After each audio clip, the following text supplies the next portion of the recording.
Presidente Eunice Oliveira, eu venho à tribuna nesta manhã de quinta-feira falar do tema que o Brasil todo está falando e o mundo está falando.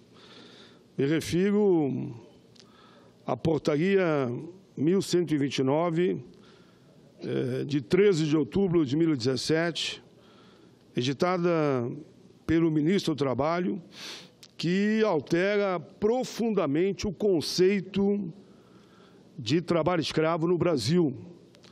Dificulta a fiscalização, praticamente, segundo os especialistas, revoga de forma indireta a Lei Áurea.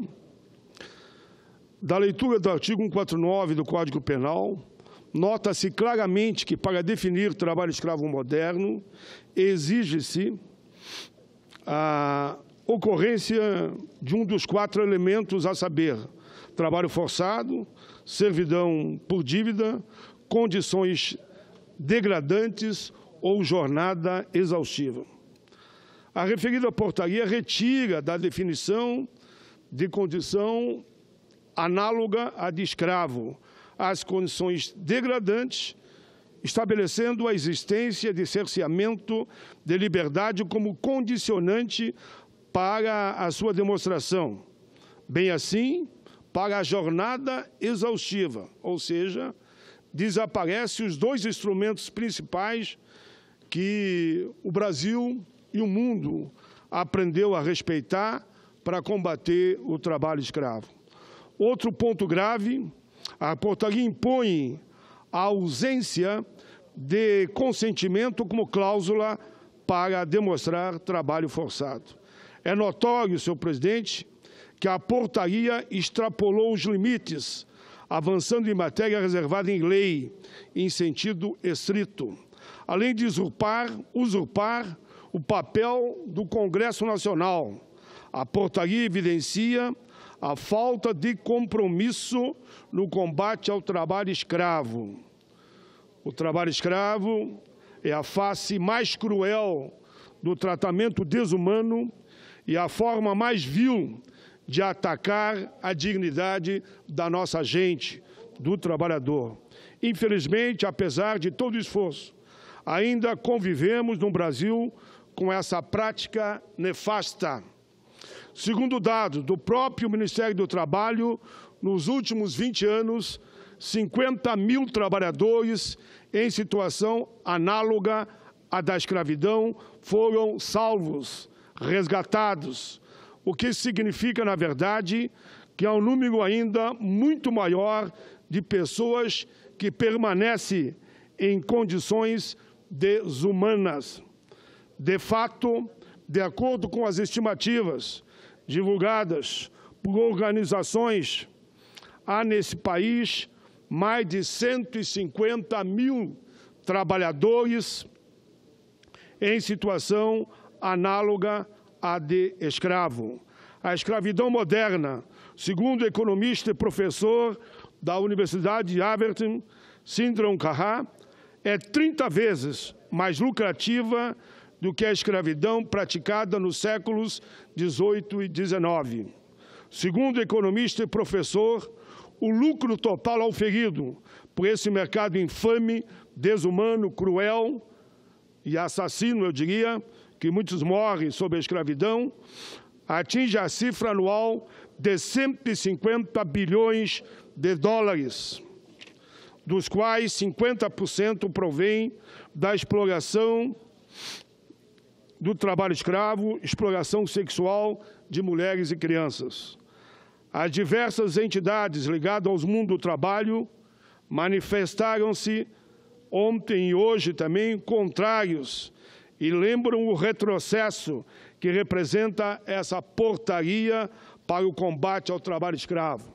Senhor presidente, ontem a Procuradora-Geral da República, numa postura que tem que ser elogiada pelo Brasil e pelo mundo, abriu um procedimento formal para investigar a edição da dita portaria.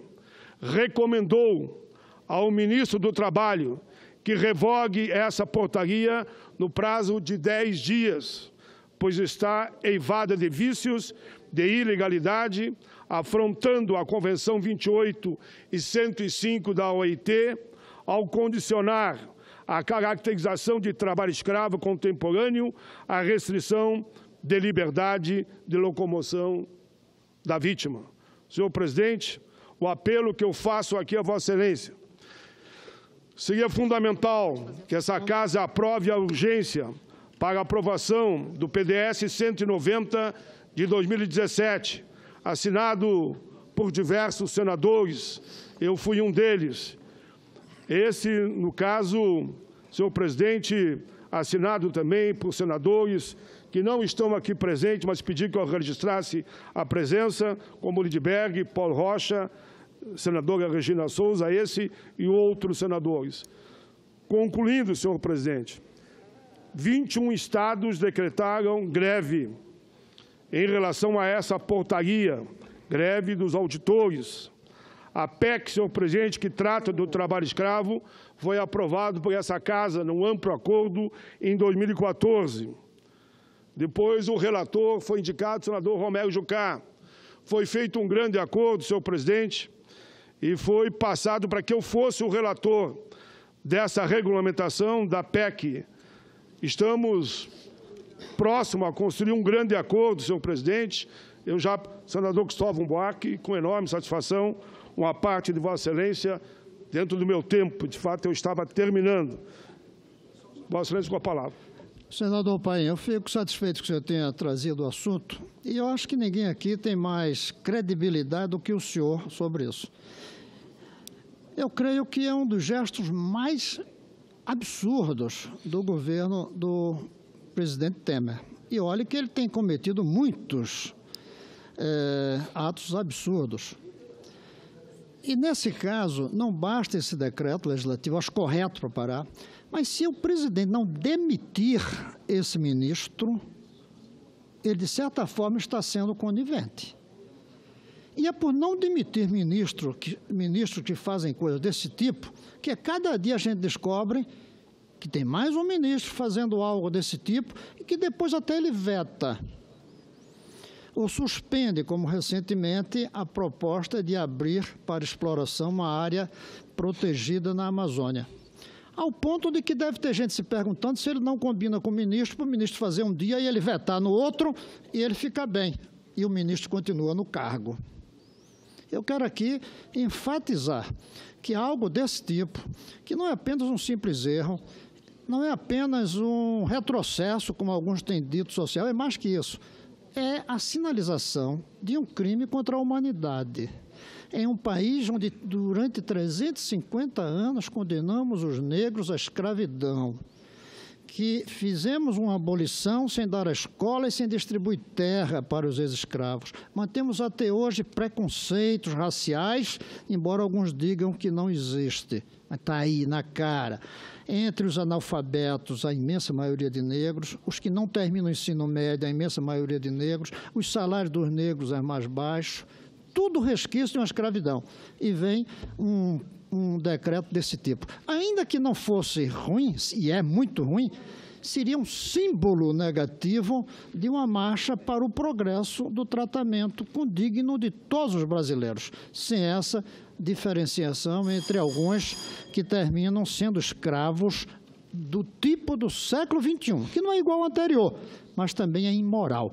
Esse é um decreto imoral e eu devo dizer aqui, o presidente deveria fazer um gesto de demitir este ministro. Lamento que o Brasil, diferente de outros estados, o parlamento não pode demitir um ministro, nem chamá-lo aqui para se explicar e pedir e tirar a confiança nele. Mas fica aqui pelo menos a minha fala de que apoio a seu discurso. Fico feliz de ouvi-lo falando isso e acho absolutamente normal, sabia que o senhor ia tocar no assunto, e fica aqui minha cobrança ao presidente da República de tomar um gesto duro em relação a isso feito por um dos seus ministros. Senador Cristóvão, eu tenho... Senador Paim, vou recuperar o tempo de Vossa Excelência. Senador Cristóvão, nós tivemos um desencontro... Na sequência, vou abrir a sessão. E eu fico até um pouco aqui emocionada com Vossa Excelência. Essa questão a gente vai resolver, tenho certeza. cumprimentar muito Vossa Excelência. Teria que vir de Vossa Excelência mesmo, num momento como esse. Nós estávamos sem falar, há 1 mês, 2 meses. E Vossa Excelência, num momento bonito como esse, me faz... Eu não esperava de outra pessoa, nesse momento, a não ser de Vossa Excelência. Bom, caralho. Eu tinha certeza que Vossa Excelência estivesse no plenário e faria esse tipo de encaminhamento. Quero agradecer muito Vossa Excelência. Faço questão que conste aqui, no meu pronunciamento, a fala de Vossa Excelência. Eu fico feliz se esse incidente resolvamos nós aqui no plenário e, ao mesmo tempo, a gente passe a dialogar, como sempre dialogamos, no longo das nossas vidas. Obrigado, senador. Que agradeço. Senador Paim, eu, sinceramente, quero falar para o Brasil para dizer, cada dia mais, eu tenho admiração por Vossa Excelência, porque Vossa Excelência é sempre ponderado, equilibrado, tem posições firmes, mas é sempre um homem do diálogo e tem demonstrado isso nessa casa. Então, como presidente da mesa, eu quero mais uma vez dizer para Vossa Excelência que fico feliz por ouvi-lo fazer exatamente esse depoimento que faz Vossa Excelência nesse momento.